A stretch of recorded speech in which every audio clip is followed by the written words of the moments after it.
Iran জুড়ে চলা বিক্ষোভে নিরাপত্তা বাহিনীর দমন পীড়নে অন্তত ৪৫ জন নিহত হয়েছেন বলে মানবাধিকার সংস্থাগুলোর বরাতে জানিয়েছে গালফ নিউজ।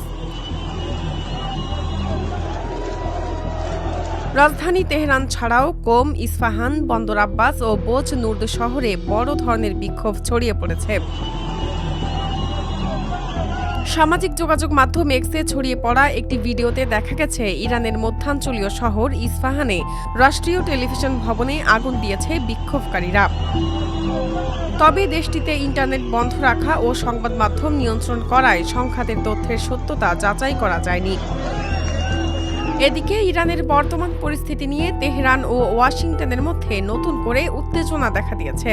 ডোনাল্ড ট্রাম্প হুঁশিয়ারি দিয়ে বলেছেন, ইরানি কর্তৃপক্ষ যদি বিক্ষোভকারীদের হত্যা করে তাহলে যুক্তরাষ্ট্র সেখানে খুব কঠোর হামলা চালাতে প্রস্তুত রয়েছে। সামাজিক যোগাযোগ মাধ্যমে দেওয়া এক বার্তায় ট্রাম্প হুঁশিয়ারি দেন, ইরান যদি শান্তিপূর্ণ বিক্ষোভকারীদের হত্যা করে তবে সেখানে হস্তক্ষেপের জন্য যুক্তরাষ্ট্র সব দিক থেকে প্রস্তুত রয়েছে। ট্রাম্পের সর্বশেষ হুঁশিয়ারির বিপরীতে ইরান তার সামরিক বাহিনীকে সর্বোচ্চ সতর্ক অবস্থানে রেখেছে এবং মধ্যপ্রাচ্যে অবস্থিত মার্কিন ঘাঁটিগুলোয় হামলার হুমকি দিয়েছে।